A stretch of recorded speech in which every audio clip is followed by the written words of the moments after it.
My jungle aquascape is 2 months old now. You can see that most of the plants have settled down and matured and growing pretty well now. Some of the crypts that were planted in the mid-ground haven't done so well and sadly died off, so I thought now was the best time to add some new crypts and try out some different species of crypts too. And just before we get started, if you haven't already, please subscribe to the channel to see more updates from this aquascape.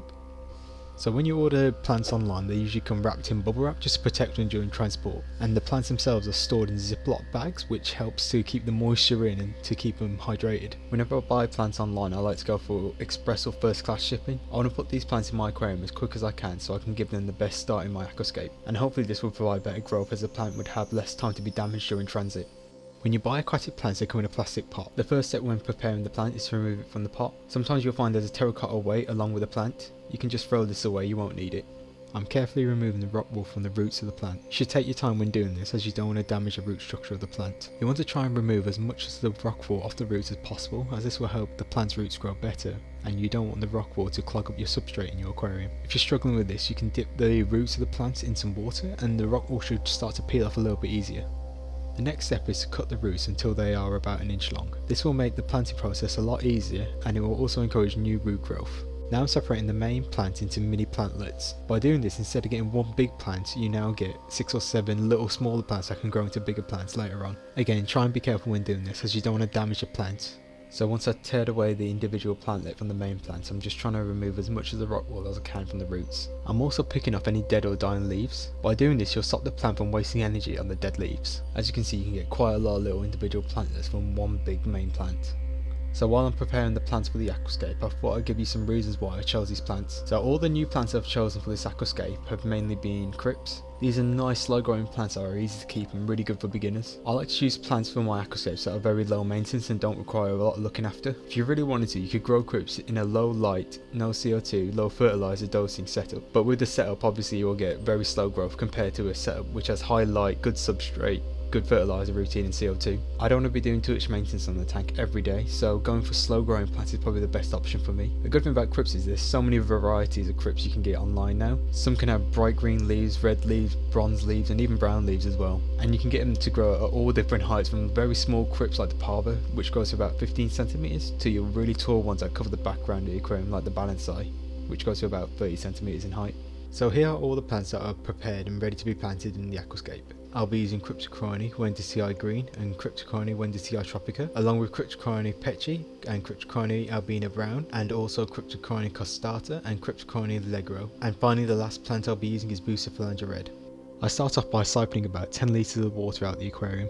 I like to remove the floating plants from my tank when I'm doing maintenance. This makes it a little bit easier at the end when I need to clean out all the dead plant matter from the tank. I also like to remove about half the plants when I do maintenance on the tank. This floating plant grows so quick, so you won't even notice that half of it's been removed from the tank. As you can see, the Helianthemum tannin green has started to grow into the mid and background of the aquascape. So now I'm removing the runners that have made their way into the mid and background area. I'm also removing some of the Cryptocoryne Wendeltii Tropica that was planted in the background of this aquascape. I'm going to plant this crypt in the mid-ground of the aquascape, and I'm going to replace it with a taller growing crypt just to add a bit more cover in the background area. When trimming any aquarium plant, sharp scissors are important. This is because you want to get a clean cut on the plant. This will help to encourage new growth later on. I find that using curved scissors is probably the easiest way to cut foreground plants. There's a link in the description if you want to see what aquascaping scissors I'm using. I'm also watching out for any trim that are hiding in the foreground plants, as I don't want to hurt them when I'm trimming the plants. I like to trim the Helianthemum tannin green to around half its original height. When it's trimmed at this length, it lets me see the mid-ground crypts a lot easier.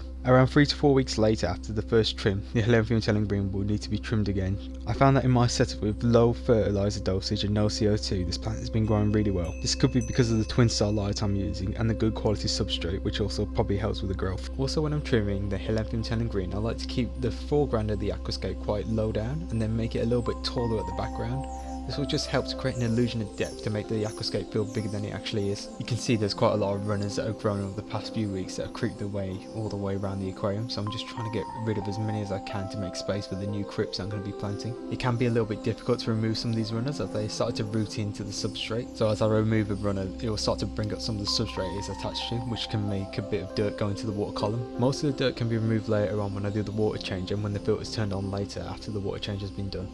I'm just using my hand to remove some of the cuttings from the Helenthum green. I find that using my hand to scoop up the cuttings is easier than using a net. I find that when I use a net it tends to get stuck on the wood, so I might buy a smaller one which could help with this problem. I like to use a toothbrush to clean the glass of the aquarium. The brush has soft bristles which stops it from scratching the glass. You don't want to get any scratches on your aquarium glass, as this will allow a place for algae to grow and it will make it really difficult to get rid of it later on. The toothbrush is also useful to clean the corners of the aquarium where the silicone is. This is an area when algae and dirt can build up and discolour your silicone. I'm replanting some of the mature Cryptocoryne Albida Tropica into the mid-ground of the tank. This is one of my favourite crypts, so this is why I decided to plant it in the mid-ground of the aquascape.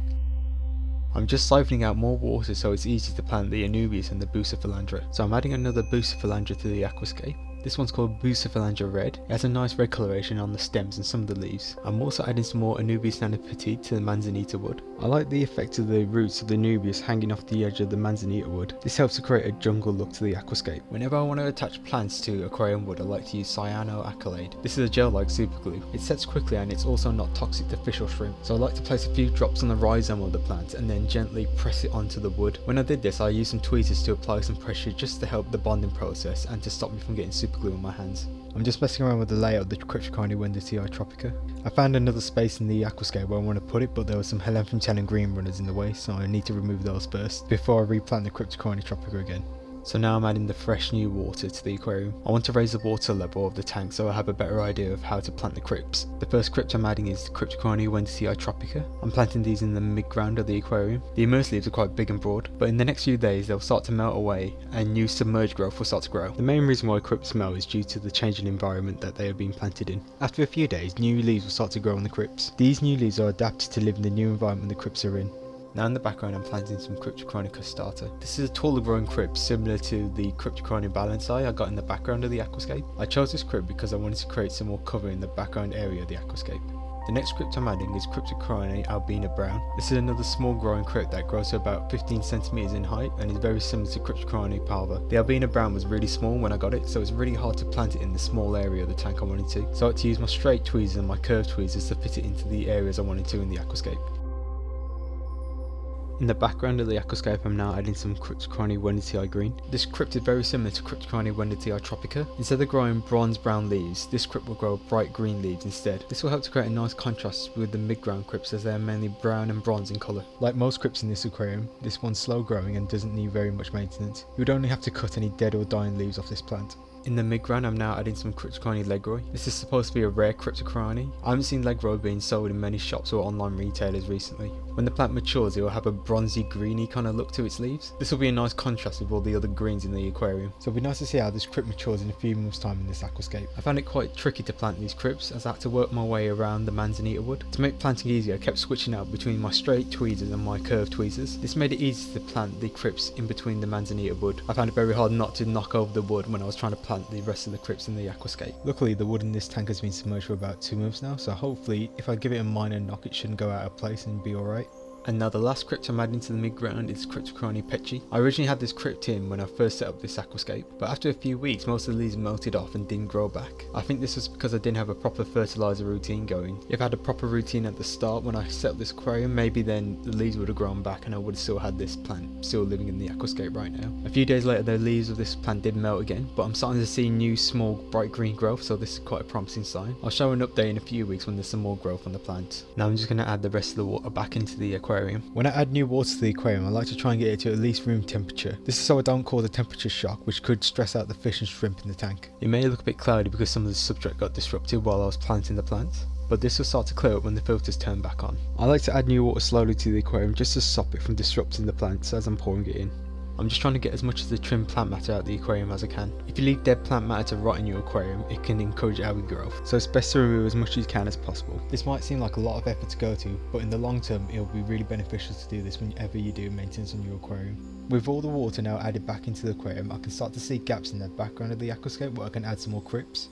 I found some space to add some more Cryptocoryne Albida green to the back. By adding a few more Albida green plants into the background, it will help to create a bushier effect. Now I'm just adjusting some of the Cryptocoryne Balancei. And finally I'm just trying to remove any more plant matter that has floated up to the top when I was just messing around with some of the plants then. Now it's time to add the floating plant back to the tank. I'm using Slovenia for my aquascape. This is a great floating plant as it sucks up any excess nutrients in the tank and it also provides some nice cover for the fish. If you enjoyed this video, please give it a like. And if you have any questions about this aquascape, please leave it in the comments below. I'll try and answer it as soon as I can.